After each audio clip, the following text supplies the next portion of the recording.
Welcome. We have the wonderful opportunity to have a conversation with Steve Graham today. We're going to be discussing his manuscript, Effectiveness of Literacy Programs, Balancing Reading and Writing Instruction, a Meta-Analysis. Welcome, Steve. Thank you. I'm really glad to be here. Oh, we're so excited to have you here. Can you tell us about yourself and how you got interested in your topic? So my primary interest academically is in children's writing and its development. And for almost 30 years, myself and my colleagues have been looking at effective ways of teaching writing.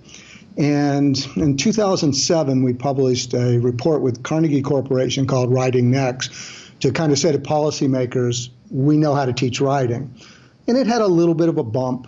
And as we thought about it, we thought, we need to connect our wagon, so to speak, to something that's equally powerful, and that is to reading.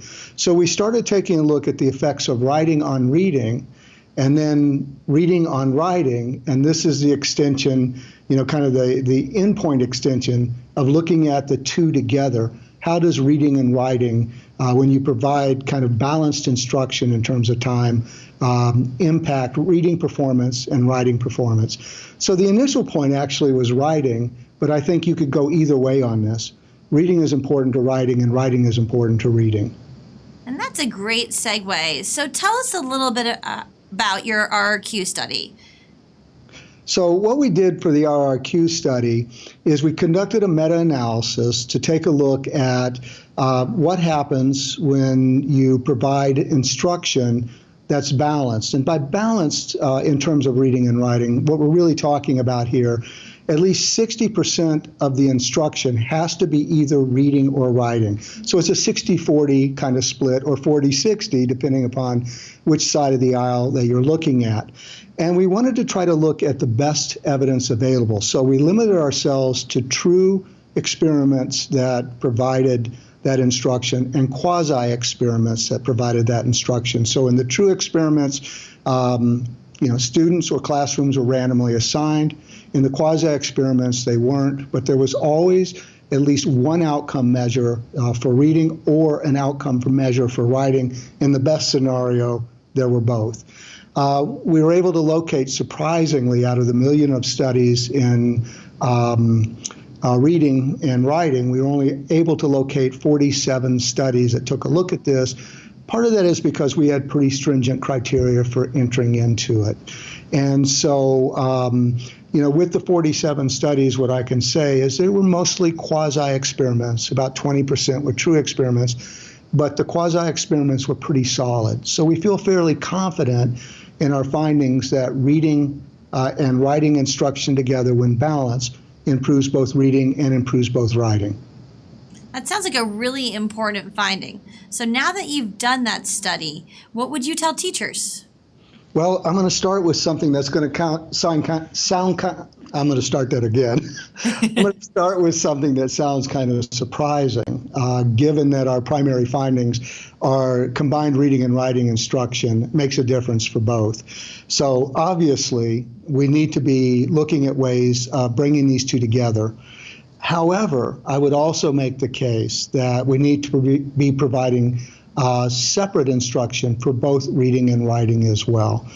So I think there's a space for both of those. Now, obviously, I'm going a little bit beyond the data here because we did not look at what happens with separate reading and writing instruction.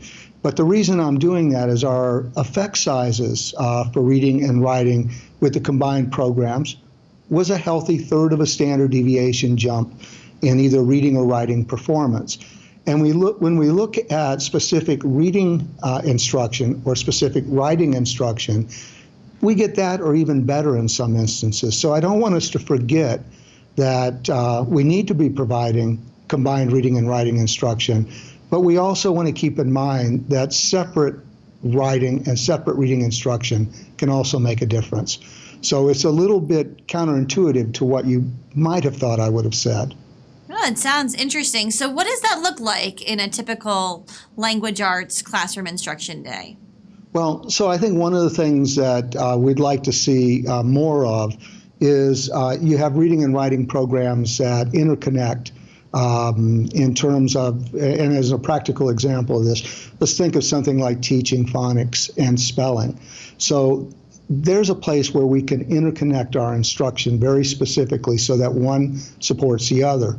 If we're thinking about reading comprehension and text structure in terms of writing, we can be taking a look at what we read to find out what the elements are of the types of texts that we're reading, and then use that as a springboard for generating ideas and creating our writing. And so that's the way in which these kind of interconnect together, is we want to look for those places where we can make the maximum use of the two. And so one supports the other. But we also need to provide kind of a specific time, I think, for things that are specific just to writing, because not everything that we're going to be reading is going to fit all the different ways we might be writing. And I think we want to do the same thing for reading. So I see a combined time, if you think about an hour and a half for elementary school as kind of the literacy time, I would say about 1 hour of that time is combined. And we have another 30 minutes of that time that is used in various ways around reading and writing. So that's interesting. So it seems like there's two main points: time, and that's combined and unique time for each topic. But then it's also quality. It's how do these two elements support each other? Yeah, and I think that's a really important point about quality that you just brought up. So a caveat in our study is that while 80% of the studies that we looked at, or better, produce positive effects for reading, writing, and or both, that wasn't always the case that they created combined effects. So for example, whole language was one of the procedures that was looked at. And what we found was that for reading, whole language had a positive, about a third of a standard deviation jump in reading performance. No effect on writing. And so what we're left with on this is that the type of writing that may have been provided, or writing instruction that may have been provided, may not have been of high quality. And in fact, it doesn't look a lot like what we see in terms of effective writing practices in general. Now, there's also another possibility, is that in those combined programs, teachers emphasize reading more than they do writing. And that's probably not going to come as a surprise for many people when I say that, because that's what we typically see in schools. So it's quality and time in the interaction of those together. Sounds important. So if I'm a parent, what's some takeaway messages? Well, I think a couple of things are takeaway messages from here. If you combine this with the other information from the meta-analysis that we've conducted, as your kids are growing up, you want to emphasize both reading and writing at home. Obviously this meta-analysis is not about home, but when you look at the collective results, we want to look for ways of emphasizing reading because of its impact on writing, and writing because of its impact on reading. But I'll say another thing that I think is really important is that if I was a parent, now I'm a little older at this point, but I was a parent at one time of a young child, I think the first thing that we want to do is we want to ask our child's teachers what they're doing to promote reading and writing in the classroom across the school year, and how they're going to bring that together.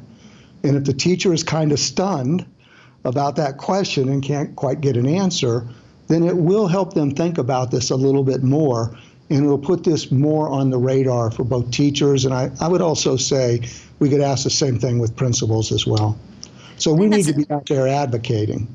I like that. And I think that's important. As a parent, I can do things at home. I can read and write with my child, but I can also ask the right questions when I'm chatting with her teacher. Absolutely. And also, again, the principal. So sometimes if you want to really have the big effect, it's the principal that you go to. Or the district and personnel and policymakers. So, Steve, where are you taking this research next? What are the next steps? So in terms of thinking about this, I had mentioned some other meta-analysis, one that was published by the Carnegie Corporation called Writing to Read, which looked at, again, the effects of increasing reading and reading instruction on writing. We just finished a meta-analysis that was accepted in a journal called Review of Educational Research, looking the other way. What happens when you increase reading what happens when you increase reading instruction on writing, and again, positive effects. We're currently involved in a meta-analysis that we're taking a look at kids who find reading challenging, and we're looking at studies that are descriptive that compare their writing performance with kids who don't find reading challenging. Again, trying to isolate, at least in this case, reading's effects on writing. And we're part of the way through on that study.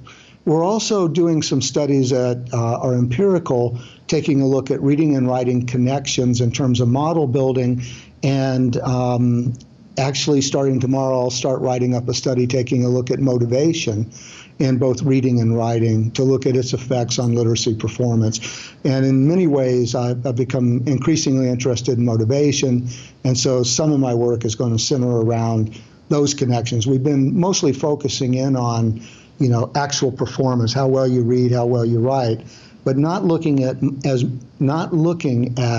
motivation in reading and writing and how they connect cross literacy. So I'm really excited to see what happens here. We're excited as well. And you can see more of Steve's meta-analysis on the early view in the Reading Research Quarterly website. Thank you so much, Steve, for being with us. We really appreciate it. Thank you so much, Amanda, and thanks for asking me to be on.